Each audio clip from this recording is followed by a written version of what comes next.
محترم ناظرین، السلام علیکم ورحمۃ اللہ۔ امید کرتا ہوں کہ آپ سب بخیر و عافیت ہوں گے۔ آئیے ناظرین، آج کی اس مختصر سی ویڈیو میں کچھ اہم باتیں کرنی ہیں۔ دیکھیے، جس دور سے ہم سب گزر رہے ہیں، یہ دور انا ربکم الاعلی کا ہے۔ شاید کہ یہ لفظ آپ کو سمجھ میں نہیں آیا ہے، میں اس کا مفہوم آپ سب کو بتاتا ہوں۔ انا ربکم الاعلی کا معنی یہ ہے کہ میں ہی بلند و برتر ہوں، میں ہی تمہارا رب ہوں، اور بلند و برتر ہوں، معمولی نہیں ہوں۔ یہ دور انا ربکم الاعلی کا دور ہے۔ ہر روز، ہر جگہ، کہیں سیمینار، کہیں جلسے، کہیں جلوس، کہیں اجتماع، کہیں کچھ سب کچھ ہو رہے ہیں، اور آن لائن میں نہ جانے کتنے بیانات ہم لوگ خود کرتے ہیں، لیکن اصلاح نہیں ہو رہی ہے۔ خود ہم بھی اس بات کے محتاج ہیں۔ پوری دنیا اصلاح سے مایوس ہو چکی ہے۔ لوگ یہ سمجھ چکے ہیں کہ اب اصلاح نہیں ہوگی، اور واقعتاً اصلاح کا مزاج ختم ہو چکا ہے۔ اور اصلاح کا مزاج کیوں ختم ہوا؟ اصلاح کیوں نہیں ہو رہی ہے؟ حالانکہ اتنے بڑے بڑے بزرگان دین تشریف لا رہے ہیں ہر جگہ، اور ان کے بیانات سے لوگ مستفیض ہو رہے ہیں۔ پیسے خرچ کر کے کوئی کہیں پہنچ رہے ہیں، اور بڑی رقم خرچ ہو رہی ہے کہ جلسوں میں، کہ اجتماع میں، لیکن اصلاح نہیں۔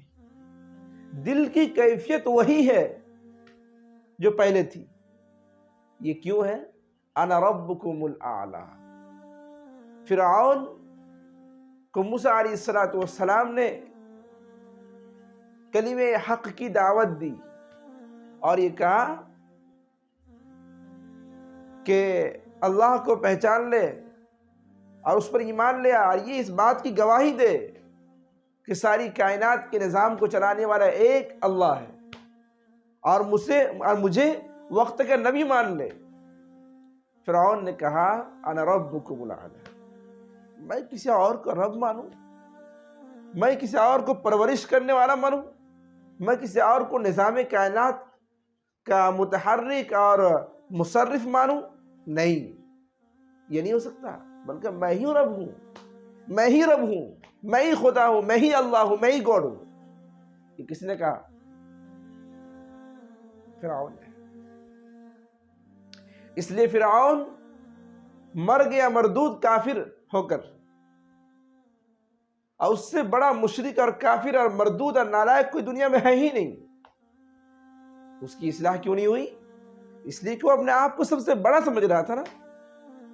جب کوئی انسان اپنے آپ کو بڑا سمجھے گا، سامنے والے کو چھوٹا سمجھے گا، تو اس کی اصلاح ہرگز نہیں ہوگی۔ یہ بات طے ہے۔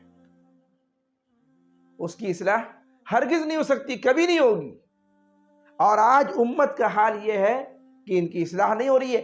اس کی وجہ مین یہ ہے کہ ہر ایک اپنے آپ کو انا ربکم الاعلی سمجھتا ہے کہ میں ہی بڑا ہوں، اس کام کا ہونہار میں ہوں، میرے علاوہ کوئی نہیں ہے، جس کی وجہ سے امت میں بگاڑ، فساد، فتنہ جنم لیے ہوئے ہیں۔ آپ کسی کو آئینہ دکھائیں گے تو کہے گا کہ میں تو پہلے دیکھ چکا ہوں، یہ میرے چہرے میں دھبے نہیں ہیں، یہ آئینہ غلط کہہ رہا ہے، میرا چہرہ غلط نہیں۔ حالانکہ آئینے میں وہی آئے گا، شیشے میں وہی آئے گا، کیمرے میں وہی آئے گا جو اصل میں ہے، لیکن وہ اس بات کا منکر ہے کہ میرے چہرے میں کچھ نہیں ہے، بلکہ یہ آئینہ ہی غلط ہے۔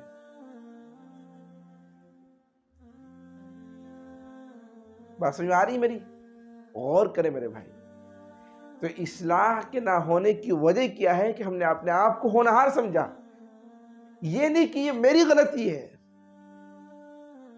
کوئی اگر اس چیز کو ایکسپٹ کر لے کہ ہاں میری بھی کہیں غلطی ہے، مجھ سے بھی کہیں غلطی ہو رہی ہے، شاید میرے میں کچھ بدلاؤ آ گیا ہے، شاید میں غلطی کر رہا ہوں، غلطی کے دہانے پر ہوں، تو امید ہے کہ اس کی اصلاح ہوگی۔ لیکن جب انسان یہ سوچنے لگے کہ میں جو کر رہا ہوں وہ صحیح ہے، سامنے والے نے غلطی کی ہے، سامنے والے نے کوئی بات کہی، بھائی فلاں تم اس طرح کر، یہ کرو، ارے تمہیں بولنے کے طریقے معلوم نہیں ہے، تمہاری سوچ خراب ہے، ہم الٹا اس کو کہہ رہے ہیں، الٹا ہم اس کو کیا کریں؟ تمہاری سوچ غلط ہے، تمہاری سوچ خراب ہے، تم نے کیسے سوچ لیا، تمہاری فکر اس سلسلے میں خراب ہے، تم نے غلط سوچا ہے۔ تو میرے بھائی، جس نے ہماری اصلاح کی کوشش کی، اگر ہم اس کو یہ کہیں گے کہ تمہاری سوچ خراب ہے، یہ تمہیں بولنا نہیں آتا، بھلا کیسے ہماری اصلاح؟ آج پوری امت کا حال یہی ہے، چونکہ فرعون نے موسیٰ علیہ السلام کو اپنے سے حقیر نہیں ہے بلکہ حقیر تر سمجھا تھا۔ وہ یہ سمجھ رہا تھا کہ موسیٰ علیہ السلام ہم سے بہت زیادہ حقیر ہے، میں تو ان کا رب ہوں، موسیٰ کا میں خود رب ہوں، یہ میری کیا اصلاح کرے گا، یہ مجھے کس چیز کی دعوت دے رہا ہے، یہ کس کھیت کی مولی ہے، یہ کس نے کہا؟ فرعون۔ کس کو؟ موسیٰ علیہ السلام۔ اس لیے مردود جہنم میں جا رہا ہے۔ اس لیے میرے بھائی، جب کوئی آپ کو کسی طرح کا کوئی راستہ دکھائے، آپ کی اصلاح کی کوشش کرے، تو ٹھنڈے مزاج سے اس بات کو اپنے ذہن میں رکھو، اب تھوڑی دیر کے لیے سوچے کہ واقعتاً اس بات میں ہمارے لیے 100% کامیابی ہے، یہ ہمارے فائدے کے لیے کہہ رہا ہے، نہ کہ یہ غلط کہہ رہا ہے، اسے کہنا ہی نہیں آتا، اس کی سوچ خراب ہے۔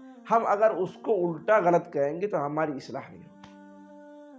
ہمارے اکابرین کا طرز عمل یہی تھا، چھوٹا سے چھوٹا آدمی بھی اگر ان کی اصلاح کی کوشش کرتے، اگرچہ وہ خود گندے ہوں، اگرچہ وہ خود راہ راست سے بھٹکا ہوا ہو، لیکن ان کی بات اگر اچھی ہوتی تو وہ خود اس پر عمل پیرا ہوتے اور یہ کہتے کہ واقعتاً اس نے میرے فائدے کے لیے کہا ہے۔ بات سمجھ میں آ رہی ہے؟ یہ تھے ہمارے بڑوں میں، ہمارے اکابرین میں اور بزرگان دینوں میں، یہ ساری چیزیں تھیں، اس لیے وہ کامیاب تھے۔ میرے بھائی، اگر ہم چاہتے ہیں کہ ہماری اصلاح ہو جائے تو ہمیں دوسرے کی بات ماننی پڑے گی، دوسروں کو بڑا سمجھنا پڑے گا، ہمیشہ اپنی غلطی نکالنی پڑے گی، نہیں غلطی تب بھی کہنا پڑے گا کہ ہاں ہم سے غلطی ہوئی ہے، تب جا کے ہم سدھر سکتے ہیں، تب جا کے ہمیں کچھ اصلاح کا سرچشمہ پیدا ہو سکتا ہے اور ہماری اصلاح ہو سکتی ہے۔ اس لیے عزیزان ملت، میں آپ تمام سے گزارش کروں گا، اگر آپ کو کبھی کوئی اچھی بات کہتا ہے، اگرچہ وہ اس پر عمل پیرا نہیں ہے، اس کو بصدق دل قبول کر لیں اور اس پر عمل پیرا ہو جائے، وہ عمل کرے نہ کرے، وہ جہنم میں جائے لیکن آپ جنت میں چلے جائیں گے۔ ٹھیک ہے ناظرین، اگر آپ کی ویڈیو اچھی لگی ہے تو ہماری اس ویڈیو کو لائک کریں، شیئر کریں، اور اگر آپ ہمارے چینل پر نئے ہیں تو چینل کو سبسکرائب کریں۔ السلام علیکم ورحمۃ اللہ۔